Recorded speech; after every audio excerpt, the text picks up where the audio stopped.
Welcome to my vertical obsession. I'm your host, Megan, and today we are talking about Love in Oblivion, which is currently on DramaPops. This stars, which I tried my best to make sure I got pronunciations right, so I apologize if I do say any names wrong. It stars Tanya Slova as Emily, Mark Schottner as James, Eugene Lasinski as Michael, and Valeria Forkin as Sarah. Hopefully I did good with pronunciations. I am sorry if I said anything wrong. Really, I tried my best. So the synopsis for this is Emily woke up married to a man she couldn't remember while fragments of blood, betrayal, and forbidden desire haunted her mind. After losing her memory, she races to uncover what really happened the night she fell. And I was really intrigued by this one, so I tried my best to dive into it because it just was so good. And the trailer I saw versus what actually played out in the series was very interesting. And it's I do have that kind of written down. Going over, so the overview I had on this was that the series was a bit of a thriller and a mystery. When the series started, it seemed as if James, the husband, might have hurt his wife Emily. With her inner voice unsure, you were left wondering, is he good or is he bad? As the series goes on, you get more of a sense that maybe it was him who hurt Emily. When she suggests to go to a hypnotist, it's almost like he doesn't want her to go out. He doesn't want her to go out of fear she will remember what he did. Dr. Michael is there to help, but something feels off when he told Emily to look in the mirror and she saw herself with red hair and a red dress, which is what she saw on the stairs that made her want to do the hypnosis. The more Emily remembers and learns, the more James looks like the villain. Only Emily's intuition is telling her a different story. Her feelings tell her James is good and Michael might not be. As she works to continue to uncover the truth, she learns that there is a real reason trusting your feelings is a good thing. Because sometimes our memory lies. Your heart will guide you the right way when your head deceives you. And I kind of like that. That was a little bit of a message too, is that even though her mind was showing her all these things, mostly because of it was being put in her mind, but when her mind was showing her all these things, it was her heart and her intuition that was telling her that maybe this isn't truth, that maybe there is something different and something else is going on. So she kept digging into it because she wanted to know what the truth was and whether or not she could trust her husband or Michael or her own memories. And as I said, the trailer between this, or at least I wouldn't say trailer because it wasn't really a trailer that I saw. It was more like clips from ads for this series. And when I first saw those clips, I really kind of thought that this was a ghost story and that maybe it was a ghost that had hurt her. And that's why it was kind of wait, what happened? Because that's the kind of imaging that I was seeing in these clips, because it was her seeing something on the top of the stairs, and it was just a woman in a red dress, and you're she wasn't there before, and now she is. So it was kind of she's supposed to be a ghost that was haunting the house. And of course, as I watched the series, it made more sense. It was more of a memory for what happened when she fell, but it's just the way it looked in the clips that I first saw. That's kind of what I was ooh, this is kind of like a ghost story. Maybe this will be fun. Mysterious, and it really made me dive into the series, which I absolutely love because it was very different and really had you guessing who was good and who was bad. So like I said, it kind of gave me the sense of a ghost story. So it was kind of giving you this idea of the husband was the one hurting the wife, but it was actually really an evil spirit doing it. And I know that wasn't the case afterwards, but I saw that and I was oh, this would actually kind of be good for a series. It's it'd be more of a horror type series, but I think it might be kind of a good idea for one. Like I said, this one, but for this one, it did have suspense and the unknown of what would happen. You watched it wondering whether or not James was the villain or if it was Michael, the hypnotist, it really kind of had you guessing and trying to figure out what the truth was and what might have been a lie. And I know I was second guessing things from time to time, going like, wait, this seems off, but no, is that true? It's like, I know I really kind of was questioning each new episode, going like, wait, I thought, no, wait. It was a very good series, and it made you really kind of second guess everything you thought you knew, kind of like Sarah's character. No, not Sarah's, sorry. Kind of like Emily's character, trying to piece it all together. You kind of followed along with her a little bit more, going like, okay, is he really bad, or is it him? Like, which one is the one that I can actually really trust? And I know when it came to the character of James, Mark's performance was really well done, because you really couldn't tell if he was the good guy. You wanted him to be the good guy, but he really kind of gave that sense of questioning whether or not you should trust him or hate him. And I really love that he was able to give that performance of, he was good 1 minute, but then he does something that makes you go, wait, can I trust him? Plus the fact that he was very against her doing certain things and wanting to keep her at home. And it all makes sense at the end as to why he was very much like that. But it gave off the good performance of, is he trustworthy or is he not? And I really love that, because I did. Like I said, I know I've mentioned it. I was second guessing it, and I was questioning whether or not he was good. The same with Michael. But I think I fell more towards I don't really trust Michael so much. Whereas James's character, I went back and forth and being like, can I trust him? I want to, but he's not giving me trusting vibes. And I had also mentioned how, he had you questioning if his sweetness was all just an act or if it actually was the truth. And along with his performance and all the things that he kind of did day to day with Emily, it kind of made the memories she had a little bit more believable and made you think that, yes, they are real memories she's having, that maybe this is what really happened. Or it also kind of helped sell the memories as to what they could have been. And it definitely all kind of started to crack as Michael grew closer to Emily, because he gave this sense of, he wanted to help, but also was kind of crossing that line a little bit. And it made you kind of see that maybe he's not who he's saying he is, and maybe there's more to this story for him. So it was kind of like unsure for him.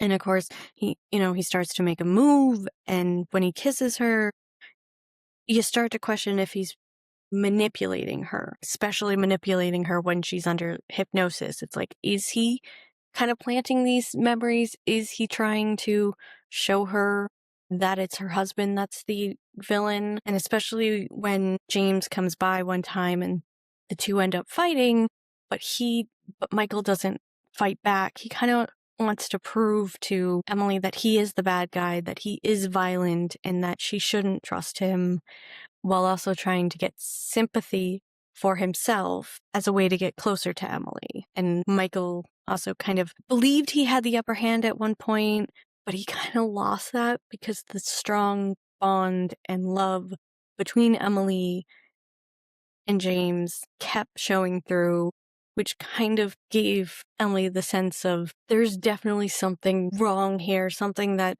I'm not seeing, and I need to figure it out myself. I can't ask either of them because neither of them will be honest with me. And it gets to Emily refusing to accept the memories because she wants to trust her own intuitions and her own feelings, because she does feel like something is still off.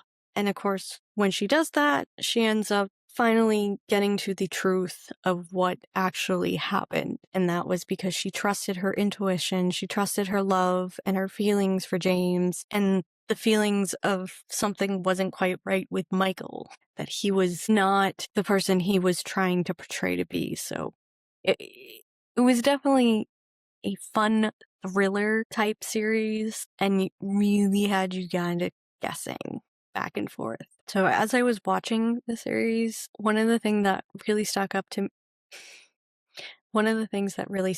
me was Michael and how he kind of felt off from the start. And I did sit there and question quite a bit.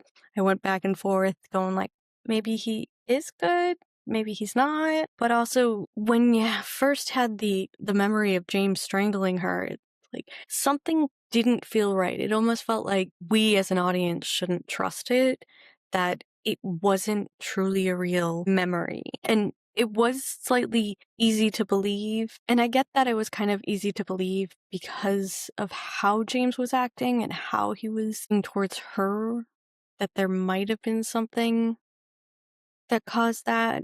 But it's just the more you saw it, the more we dug into it, it just seemed like didn't seem like it really was him that was strangling her or that she was the one he was strangling. It just did not feel right.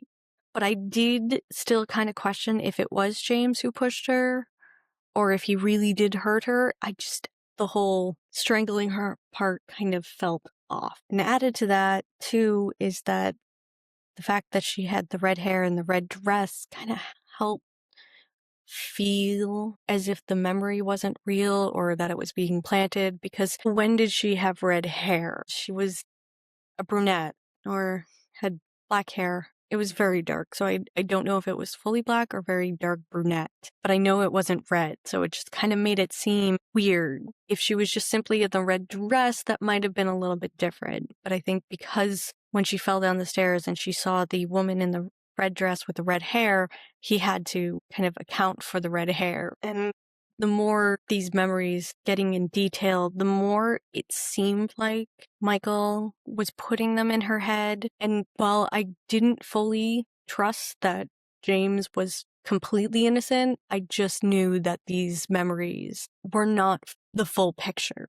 They were not what really happened, but there might have been some truth to it. It was just that Michael was manipulating it to put him in her head. And one of the things that kind of stemmed from all this was this character named Catherine's death. She had died at a bar, and Michael had mentioned it to James as if he knew about it. And I was curious whether or not he was connected to her somehow. I originally figured it was because he had dated her or something, and there was a part of me that thought that maybe she was family, but I didn't fully go that route, which is what it turned out to be, is that she was family. But the whole death scenario made it seem like James caused her death in the way it started. And of course, when they start doing that, it's like I automatically think that, okay, it's going to turn out that it was an accident, but he's being blamed because he happened to be there and it happened to happen with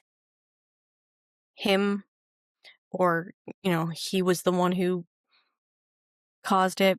But I knew it was going to end up being an accident and not really murder. And that's why when Emily found the file about the death and that James was put on leave, it did find he was cleared, but it was put in there in the series, I feel, as a red herring to kind of go with the whole James hurt Emily. If he could kill this person, then he is capable of hurting Emily. So it kind of worked in the favor of making James the bad guy in this whole thing. And like I said, when Michael mentioned it, I figured it was something personal, because how else would he have known about this? It was not really, I think it was mentioned it wasn't really on the news or anything like that. So it's like, how did he find out? But as I said, they turned out to be family.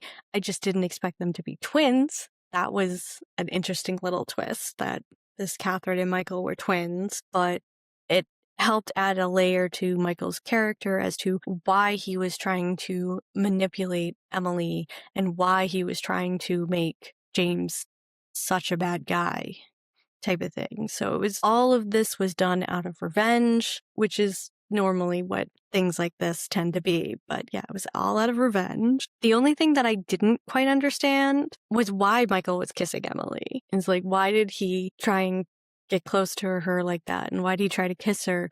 Because he had mentioned in the end that he was going to kill Emily and then he was going to spin it so that way it was James who killed her in a jealous rage. But he never really intended to fool around with her, it just made it seem like he was going to kill her. And then he was going to hypnotize James, or either hypnotize James and convince him to kill her in a jealous rage type of scenario. So I didn't quite understand why he was kissing her, unless he was just adding a new layer of the revenge because she came to him for support. So he figured it could be a new layer to his revenge, something different, something to get back at James, or like figured maybe it was Michael's backup plan. Those are just kind of things that I was just unsure of. And I loved the added of Michael having hypnotized Sarah to go after Emily, because as it turns out, it was Emily who was someone working with James because he's a cop. She was an informant, I believe, or someone he had saved and was kind of working with. But Michael had hypnotized her and made her believe that James was in love with her, so she had to get rid of Emily to get her out of the way. So I kind of liked that little added element. And as we got closer to the end, I kind of wondered if that was the case, that he was going to have her as a patient and that he had hypnotized her too, which it ended up being. And in my brain, I was like, this is a nice added element just to show how evil he was, that how thought out his plan of revenge was, that he had brought in Sarah to kind of take out Emily. And granted, Sarah was supposed to take out Emily altogether and that he was not going to have his hands dirty. But when he found out Emily survived, he was able to kind of fix and change his plan to continue to execute it, which shows how, say, smart he is. And again, how evil and manipulative he was, because he was determined to get revenge on James. All his manipulation was basically so everyone else did the dirty work for him in hopes that it wouldn't come back to him, that he wouldn't get in trouble for it. His only mistake was that he taped his sessions, so that kind of showed what his plan was put in motion, what part he had in it. So that, and I get that doctors who do hypnosis do tape their sessions, but I think that was the one downfall for him, was definitely the fact that he taped the sessions. I put in a note that he is a true psychopath with using his profession to kill people. As I kind of wrap up my little overview here, this one definitely had me on the edge of my seat, wondering what was going to happen next. The editing of it all was really good, and it really sold the story, so you didn't know who could be trusted or who should be trusted. It really gave the view of suspense and mystery, and I really loved that. And that is like a little tidbit too that I love, is that not only the acting was great to make you question everything, but the way it was filmed and edited